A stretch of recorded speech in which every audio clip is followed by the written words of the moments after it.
కాబట్టి సహాయ గుణము. ఈ యజ్ఞము ఎందుకు ఇచ్చాడు దేవుడు? మనకు త్యాగభావము ఫస్ట్ అలవడదు.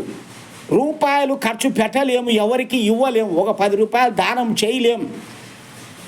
అయితే చెయ్యలేకపోతే ఈ యజ్ఞము చెయ్యండి, ఇది లోకానికి ఉపకారం చేస్తుంది.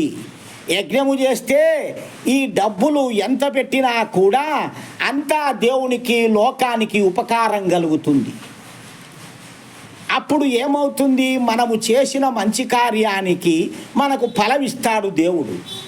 నీకు ఫలం అక్కరలేకపోతే నువ్వు వద్దనుకుంటావు, అనుకున్నా కూడా దేవుడేమో ఇస్తాడు. మనము వేదాల్లో 20,349 మంత్రాలు ఉన్నాయి. మొత్తము అన్నీ కావలసినటువంటి కోరికలే కోరుతుంది ఆ వేదాల అర్థాలన్నిటినీ కూడా.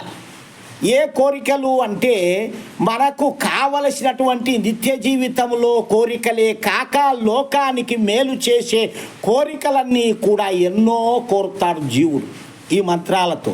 వీటన్నిటితో కోరుతూ మీ కోరికలు సఫలం చేసుకుంటూ మీ జీవితాన్ని మోక్షానికి పంపించుకోండి అని పరమాత్మ మనకు ఈ వేద మంత్రాల జ్ఞానం ఇచ్చాడు.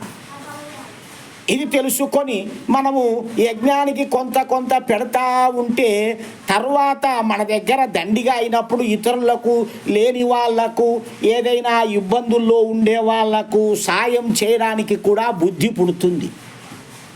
అంటే ఊరికే సోమరిగా తిరిగి బ్రతికే వాళ్లకు సహాయం చేయడం వ్యర్థం, వాడు సోమరే. కాబట్టి హీన పరిస్థితుల్లో ఉన్నవాడికి చెయ్యండి. గ్రంథాలు ఏవైనా మంచివి కొనుక్కొని